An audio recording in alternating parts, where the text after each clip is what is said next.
Hello all MPPSC aspirants. तो कैसे हैं आप लोग। आज के इस लेक्चर में हम कॉन्सेप्ट ऑफ टाउन प्लानिंग के बारे में पढ़ने वाले हैं। जी हाँ, टाउन प्लानिंग होता क्या है। आम भाषा की भाषा में समझें तो टाउन प्लानिंग होता है अच्छे तरीके से इंफ्रास्ट्रक्चर को बिल्ड करना, जैसा अभी स्मार्ट सिटी मिशन में किया जा रहा है, जहाँ पर proper sanitation, proper water facility और सस्टेनेबल वे ऑफ लिविंग पर ध्यान दिया जाए। इस तरीके से सिटीज़ को डेवलप किया जाए, टाउन्स को बिल्ड किया जाए। इस चीज़ को बोला जाता है टाउन प्लानिंग। लेकिन सोशियोलॉजिकल पर्सपेक्टिव से टाउन प्लानिंग अलग होता है, जो कि हम इस लेक्चर में कवर करने वाले हैं। तो पहले तो हम ये बात समझ लेते हैं कि हम पढ़ क्या रहे हैं। हम पढ़ रहे हैं MPPSC mains paper 2 part B sociology के अंदर यूनिट नंबर 3 वाली ये यूनिट है, रूरल एंड अर्बन सोशियोलॉजी। इसके अंदर जो आज का हमारा टॉपिक है वो है concept of town planning. Last lecture में हमने causes and impact of urbanisation वाले टॉपिक तक कवर किया था। आज के लेक्चर में हम कॉन्सेप्ट ऑफ टाउन प्लानिंग वाले टॉपिक को कवर करेंगे। इस यूनिट के 2 लेक्चर और बनेंगे और ये यूनिट एंड अप हो जाएगी। यहाँ पर सारे ही notes point to point form में है। सबका इंट्रोडक्शन और कंक्लूजन आपको देखने को मिलेगा और बहुत ही रिलेटेबल एग्जाम्पल्स आपको यहाँ पर लेक्चर्स में जानने को मिलेंगे। एक बात मैं आपको ये बताना चाहूँगा, अगर आपको किसी भी तरीके की हेल्प चाहिए एमपीपीएससी से संबंधित तो आप इस नंबर पे संपर्क कर सकते हैं। ये है नंबर 9424876231। ये हमारा कॉन्टेक्ट नंबर है भारत बंधन अकेडमी का। अगर आपको किसी भी चीज़ की संबंधित हेल्प चाहिए एमपीपीएससी से संबंधित तो आप यहाँ पर इस नंबर पर कॉल कर सकते हैं। तो चलिए शुरू करते हैं हमारे लेक्चर को। तो पहले तो हम ये बात जान लेते हैं कि हम आज क्या पढ़ने वाले हैं। इंट्रोडक्शन में हम पढ़ेंगे कॉन्सेप्ट ऑफ टाउन प्लानिंग होता क्या है, इसका परिचय जानेंगे। तो टाउन प्लानिंग की जब भी बात होती है तो एक पूरी ही जगह की स्टडी करना, एक एरिया की स्टडी करना, वहाँ पर जो भी जगह है उसको प्रॉपर स्टडी करके वहाँ पर इस तरीके से टाउन बिल्ड किया जाता है ताकि वहाँ पर समाज में शांति बनी रहे, एक सोशल हार्मनी बनी रहे, इकोनॉमिक प्रोडक्टिविटी हो, मतलब जो इकोनॉमिक एक्टिविटीज़ हैं उनको भी ध्यान दिया जाता है। सस्टेनेबल वे में इन्वायरमेंटल सस्टेनेबिलिटी भी यहाँ पर देखी जाती है और इस जगह की कल्चरल आइडेंटिटी भी जो है वो लूज अप ना हो, वो जो है कल्चरल आइडेंटिटी भी प्रिजर्व रखी जा सके। तो इन 4 आयामों पे जो है टाउन प्लानिंग होती है सोशियोलॉजिकल पॉइंट ऑफ व्यू से। तो ये जो 4 आयाम मैंने आपको बताया ये है social harmony, economic productivity, environmental sustainability और कल्चरल आइडेंटिटी। यहाँ पर सारी ही चीज़ों को ध्यान में रख के यहाँ पर इस चीज़ का टाउन प्लानिंग, इस जगह की प्लानिंग की जाती है, उसको यहाँ पर कहा जाता है टाउन प्लानिंग। और यहाँ पर जो ह्यूमन बिहेवियर है, लोग आपस में समाज में किस तरीके से यहाँ के इंटरेक्ट हो रहे हैं और ओवरऑल कम्युनिटी को किस तरीके से डेवलप किया जा सकता है, इन सारी ही बातों को यहाँ पर टाउन प्लानिंग में ध्यान रखा जाता है। इंडिया की टाउन प्लानिंग की बात करेंगे तो सबसे बेस्ट एग्जाम्पल इंडिया में हमको जो जानने को मिलता है वो है चंडीगढ़ का एग्जाम्पल, क्योंकि चंडीगढ़ ही भारत की एकमात्र पहली ऐसी सिटी है जिसको प्रॉपरली टाउन प्लानिंग करके बनाया गया था ली कर्बसर द्वारा। इस चीज़ को हम आगे और डिटेल में कवर करेंगे। तो सोशियोलॉजिकल पॉइंट ऑफ व्यू से हम ये जान लेते हैं कि टाउन प्लानिंग क्या होता है। तो पैट्रिक गेडिस, इनको बोला जाता है father of modern town planning. इनके हिसाब से पहले तो एक कंजर्वेटिव सर्जरी करनी चाहिए। इनका मतलब ये है कि ओवरऑल हमको सोशल और कल्चरल स्ट्रक्चर्स को प्रिजर्व करते हुए, अर्बन लिविंग कंडीशंस को ध्यान में रखते हुए टाउन प्लानिंग करना चाहिए, ऐसा पैट्रिक गेडिस अपनी थ्योरी में बताते हैं और इनको बोला जाता है मॉडर्न टाउन प्लानिंग के फादर। यहाँ पर इन्होंने कुछ चीज़ों पे जोर दिया है, जैसे पहले रीजनल सर्वे करना चाहिए। वहाँ के मतलब जिस भी जगह की हम टाउन प्लानिंग कर रहे हैं उसकी ज्योग्राफी, इकोनॉमी और कल्चर को समझना चाहिए। उसके बाद होलिस्टिक प्लानिंग करनी चाहिए, इन्वायरमेंट, कम्युनिटी और कल्चर को ध्यान में रखते हुए। इससे हम ना कि फिजिकल स्ट्रक्चर पर वहाँ का सोशल स्ट्रक्चर को भी ध्यान देंगे और टाउन को एक लिविंग ऑर्गेनिज्म की तरह समझेंगे और डेवलप करेंगे। ऐसा इन्होंने अपनी टाउन प्लानिंग थ्योरी में बताया था और इसी वजह से पैट्रिक गेडिस को जो है फादर ऑफ टाउन प्लानिंग कहा जाता है। अब कुछ कॉन्सेप्ट्स को समझेंगे जिनको ध्यान में रखा जाता है टाउन प्लानिंग करते समय, जैसे लैंड यूज की ज़मीन का किस तरीके से इस्तेमाल करना है, जैसा आप यहाँ पर ये इमेज में देखेंगे तो यहाँ पर आपको बकायदा गार्डन्स देखने को मिलेंगे, फिर आपको एक रहते हुए लोग देखने को मिलेंगे। रोड जो है वो 90 डिग्री ऑलमोस्ट जो है क्रॉस अप कर रही है। इस तरीके से एक प्रॉपर सस्टेनेबल वे में चीज़ों को डेवलप किया गया है, सिटीज़ को डेवलप किया गया है। यहाँ पर अगर हम लैंड यूज पैटर्न्स की बात करेंगे तो रेजिडेंशियल एरियाज आपको देखने को मिलेंगे, लोग रहते हुए देखने को मिलते हैं। कुछ कमर्शियल एक्टिविटीज़ यहाँ पर जो है, इंडस्ट्रीज भी आपको देखने को मिलेंगी। इंडस्ट्रियल और कमर्शियल एक्टिविटी आपको यहाँ पर देखने को मिलती है। ट्रांसपोर्ट और कनेक्टिविटी की बात करेंगे तो प्रॉपर जो है रोड्स बनी हुई हैं, 90 डिग्री पे जो है एक दूसरे को ये कट डाउन कर रही हैं, ये आप इमेज में देख सकते हैं। इसके बाद वाटर सप्लाई और सैनिटेशन बहुत ही इंपॉर्टेंट होता है, इनको भी ध्यान में रखा जाता है। पब्लिक स्पेसेस और ग्रीन एरियाज ताकि सस्टेनेबल वे ऑफ लिविंग बना सकें। इसके बाद आती है हाउसिंग, स्पेशली अफोर्डेबल हाउसिंग। यहाँ पर जो घर हैं वो अफोर्डेबल होना चाहिए, ऐसा नहीं है कि घर बहुत ही ज़्यादा कॉस्टली बना दिए जाएं। इसके बाद ये पूरा जो इंफ्रास्ट्रक्चर है वो डिजास्टर रेजिलिएंट होना चाहिए, इन्वायरमेंटल सस्टेनेबल वे में भी ये पूरे एरियाज को डेवलप किया जाना चाहिए। यहाँ पर एक पूरे वर्ल्ड में इसका सबसे बड़ा एग्जाम्पल है सिंगापुर की सिटी। यहाँ पर इसका ये आप जो है स्पेटियल जो है एक जूम आउट करा हुआ मैप देख सकते हैं, जिसको हम स्पेटियल ओवरव्यू बोलते हैं। यहाँ पर सिंगापुर इसका बढ़िया सा एग्जाम्पल है। स्मार्ट सिटी प्लानिंग और सस्टेनेबल डेवलपमेंट का पूरे वर्ल्ड में सबसे बढ़िया एग्जाम्पल सिंगापुर को माना जाता है। आगे बढ़ेंगे, कुछ हिस्टोरिकल एवोल्यूशन को हम यहाँ पर कवर करेंगे, किस तरीके से भारत में अभी तक टाउन प्लानिंग होती आई है। तो एंशिएंट पीरियड की बात करेंगे तो इंडस वैली सिविलाइजेशन में आपको ग्रिड पैटर्न मतलब इस तरीके की सिटीज हमको इंडस वैली सिविलाइजेशन में हिस्ट्री में पढ़ने को देखने को मिलती है। जो स्ट्रीट्स और लेन्स हैं वो 90 डिग्री में एक दूसरे को कट आउट कर रही थी। यहाँ पर ये मोहनजोदड़ो, हड़प्पा और यहाँ पर आपको ड्रेनेज ग्रेनरीज भी इवन आपको देखने को मिलेंगी। पब्लिक बात जो मोहनजोदड़ो का हमको देखने को मिलता है, जो मोहनजोदारो मूवी में भी दिखाया गया है। इसके बाद वैदिक और मौर्यन एरा की बात करेंगे तो उस समय पे फोर्टिफाइड टाउन्स, ईंटों का स्ट्रक्चर और यहाँ पर नगाड़ा स्टाइल में हमको बहुत सारे स्ट्रक्चर, टेम्पल्स, वाटर टैंक्स हमको वैदिक और मौर्यन पीरियड में देखने को मिलते हैं। मेडिवल पीरियड की बात करेंगे तो मेडिवल पीरियड में इस्लामिक इन्फ्लुएंस हमको देखने को मिलता है। यहाँ पर जो है फोर्ट्स, प्लेसेस, पैलेसेस, मॉस्क, इन सारी चीज़ों को बिल्ड किया गया, जैसे फतेहपुर सिकरी, शाहजहानाबाद जैसी सिटीज़ को उस समय पे बिल्ड किया गया। अब आ जाती है बात अंग्रेजों के समय पे, कॉलोनियल पीरियड में किस तरीके के स्ट्रक्चर्स और टाउन्स को प्लान अप किया गया। यहाँ पर रेलवेज और हिल स्टेशन जैसे शिमला, दार्जिलिंग को बिल्ड किया गया। सिविल लाइंस, कंटोनमेंट्स बनाए गए, जो कि आज भी हमारी मिलिट्री के छावनी हमको देखने को मिलते हैं। इसके बाद पोस्ट इंडिपेंडेंस, जब भारत आज़ाद हुआ उसके बाद इंडस्ट्रियलाइजेशन हुआ, रैपिड इंडस्ट्रियलाइजेशन। हमारे सेकंड जो 5 ईयर प्लान है उसमें हैरड डोवर मॉडल जिसको बोलते हैं, उसमें रैपिड इंडस्ट्रियलाइजेशन। और उसके बाद यहाँ पर चंडीगढ़ को बनाया गया ली कोर्बसर द्वारा, और भुवनेश्वर जैसी हमारी प्लांट सिटीज़ हैं भारत की। मास्टर प्लान्स की बात करेंगे तो अर्बन लोकल बॉडीज़ में आपको जो है दिल्ली का मास्टर प्लान देखने को मिलेगा। लेकिन इन सभी सिटीज़ में आज भी बहुत सारी समस्याएं हैं, उनको हम आगे लेक्चर में कवर करेंगे। तो town and country planning act आया गया है, जिससे स्टेट टाउन प्लानिंग एक्ट को इनेक्ट किया गया। यहाँ पर इसके तहत जो है आज की डेट में भी भारत में जो है टाउन प्लानिंग हमको जानने को मिलती है।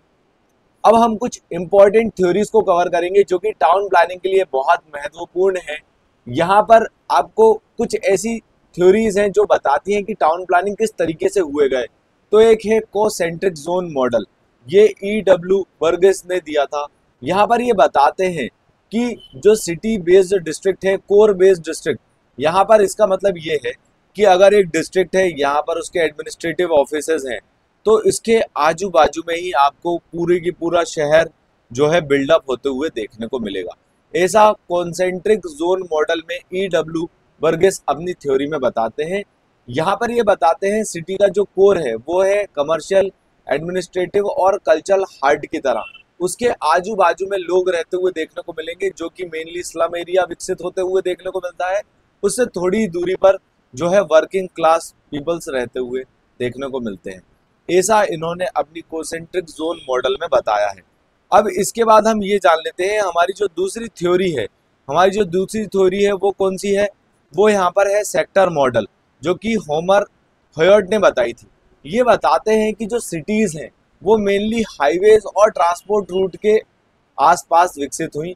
इनका अपनी थ्योरी में ये बताना है। इसके बाद आती है मल्टीपल न्यूक्लियाई मॉडल थ्योरी, जो कि हैरिस और उलमैन ने दी थी।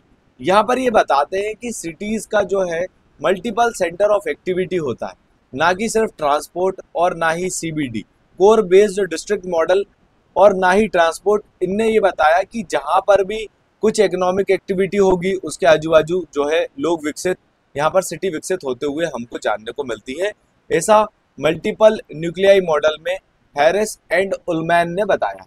तो हमने 3 थ्योरीज पढ़ी है यहाँ पर, concentric zone model, sector model और मल्टीपल न्यूक्लियाई मॉडल। तो इन थ्योरीज को इम्पॉर्टेंट है ये आपको एग्जाम में कोड करने के लिए। अब हम कुछ बातें और जान लेते हैं सोशियोलॉजिकल पर्सपेक्टिव से, अर्बन सोशियोलॉजी और टाउन प्लानिंग के हिसाब से। तो यहाँ पर 3 इंपॉर्टेंट और थ्योरीज हैं। एक है फंक्शनलिज्म थ्योरी। यहाँ पर ये बताते हैं कि हमको जो भी सिटीज और टाउन्स हम बिल्डअप कर रहे हैं, टाउन प्लानिंग कर रहे हैं, वहां पर हमको समाज में एक सामंजस्य बना रहे, इस तरीके से हमको प्लानिंग करनी चाहिए, ना कि वहां पर कंजेशन हो या पॉल्यूशन जैसी समस्याएं हो। ऐसा फंक्शनलिज्म थ्योरी में हमको जानने को मिलता है। इसके बाद दूसरी जो थ्योरी है वो है कॉन्फ्लिक्ट थ्योरी। यहाँ पर ये बताया गया है कि कोई भी टाउन प्लानिंग या सिटीज की जब भी हम बात करते हैं तो वहाँ पे महत्वाकांक्षी लोग, एलिट पीपल्स, उसके बाद जो स्लम्स और इनफॉर्मल सेक्टर्स के जो लोग हैं उनको यहाँ पर ध्यान नहीं दिया जाता है। यहाँ पर ध्यान दिया जाता है सिर्फ एलाइट पीपल्स पे, स्लम्स और इनफॉर्मल सेक्टर्स पे ध्यान नहीं दिया जाता है।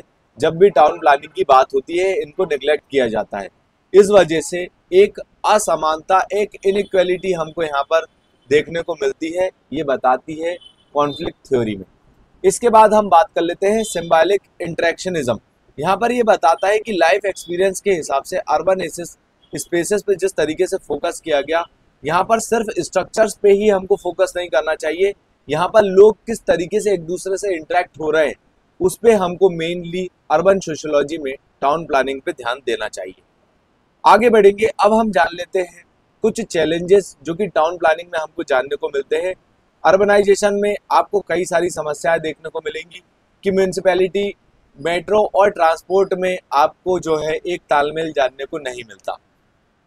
भारत में ये एक बहुत बड़ी समस्या है कि जो म्यूनसिपैलिटी है, मेट्रो और ट्रांसपोर्ट मतलब एजेंसीज का आपस में तालमेल ना होना। ये चीज का बढ़िया जीता जागता एग्जाम्पल आपको भोपाल का 90 डिग्री ब्रिज देखने को मिलेगा। यहाँ पर रेलवेज वाले भोपाल म्यूनसिपल कॉर्पोरेशन पे ब्लेम डाल रहे हैं क्योंकि नीचे रेलवे की पटरी गई है, और यहाँ पर आपको जो भोपाल म्यूनसिपल कॉर्पोरेशन है वो रेलवेज पे ब्लेम डाल रहा है। तो ये भोपाल का 90 डिग्री ब्रिज, जिसको मुजस्समा भी बोल रहे हैं, कई सारी रील्स और ये चीज़ वायरल हुई है। अब इस चीज़ को लेकर एक कमेटी बनाई गई है जो इस ब्रिज में जो समस्याएं आई हैं उसको लेकर अपना जो है ओपिनियन देंगी। यहाँ पर इस तरीके की समस्याएं आती हैं जब भी एजेंसीज के बीच में जो है तालमेल नहीं होता है। इसके बाद पब्लिक ट्रांसपोर्ट जो है आज भी इनएडिक्वेट है, क्योंकि कहीं जाम लग जाता है, कहीं पे पानी जमा हो जाता है जब भी बारिश होती है।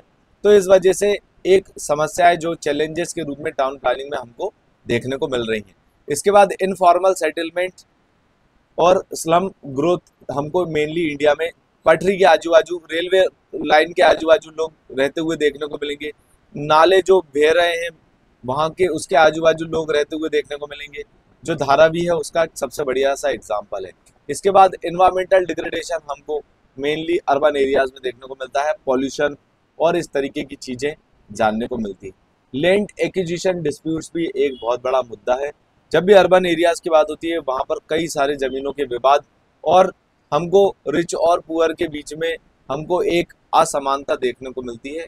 अभी कई सारी चीज़ें ऐसी भी निकल के आ रही है क्लाइमेट वल्नरेबिलिटीज़ के कारण, जो आज की डेट में ग्रीन हाउस गैसेस के कारण जो इफेक्ट्स हो रहे हैं, जैसे हीट वेव आ रही है, अर्बन फ्लडिंग जैसी चीज़ें हमको जानने को मिलती है। अर्बन फ्लडिंग की बात होगी तो बेंगलुरु, मुंबई इसका बढ़िया सा एग्जाम्पल्स हमको देखने को मिलता है। आगे बढ़ेंगे, टॉपिक में जानेंगे कुछ कंटेम्प्ररी जो चीज़ें चल रही हैं, जो इनिशिएटिव्स लिए गए हैं अभी जो हाल फिलहाल में चल रहे हैं, जो टाउन प्लानिंग को बताते हैं। जैसे smart city mission, smart city mission में क्या करा जा रहा है, सस्टेनेबल वे, ट्रैक ड्राइवन और यहाँ पर सिटीजन फ्रेंडली सिटीज़ बनाई जा रही हैं जो कि स्मार्ट सिटी मिशन के तहत किया गया था। आप हमें कमेंट सेक्शन में बताइए कि मध्य प्रदेश के कौन कौन सी सिटीज़ हैं जो कि इस स्मार्ट सिटी मतलब स्मार्ट सिटी मिशन में आती हैं। स्मार्ट सिटी मिशन को मैं आगे भी लेक्चर में डिटेल में कवर कर चुका हूँ। ये सारी योजनाओं को हमने पिछले लेक्चर में भी डिटेल में कवर किया था, इसलिए यहाँ पर सिर्फ हम इनका नाम कवर कर लेते हैं। ये है Amrut mission, Atal mission for rejuvenation and urban transformation. यहाँ पर मेनली वाटर और सीवेज फैसिलिटीज पे अर्बन एरियाज के ध्यान दिया जा रहा है। इसके बाद आ जाता है प्रधानमंत्री आवास योजना, अर्बन मतलब शहरी प्रधानमंत्री आवास योजना। इसके तहत अफोर्डेबल हाउसिंग दिए जा रहे हैं, लोगों को घर बना के दिए जा रहे हैं या उनको 2.5 लाख रुपए तक का यहाँ पर घर बनाने के लिए पैसा इंसेंटिव सरकार दे रही है। इसके बाद आ जाती है अर्बन रिजुवनेशन स्कीम्स, जैसे हेरिटेज स्कीम है। यहाँ पर जो सिटीज़ में रह रहे हेरिटेज साइट्स हैं उनको ध्यान दिया जा रहा है। उसके बाद नेशनल अर्बन लाइवलीहुड मिशन है, लोगों के लाइवलीहुड पे ध्यान दिया जा रहा है। और यह है स्वच्छ भारत मिशन, जो कि सैनिटेशन फैसिलिटीज़ पे अर्बन एरियाज़ के ध्यान दिया जा रहा है। इन सारी योजनाओं को अगर प्रॉपरली एग्जीक्यूट किया जाता है तो अर्बन प्लानिंग में ये काफ़ी ज़्यादा मददगार होंगी। और जो पिछली नोट्स में हमने कवर किया था, जो चैलेंजेस हैं उनको हम बहुत हद तक इसके तहत कम कर सकते हैं। लास्टली हम हमारे लेक्चर को कंक्लूड करेंगे।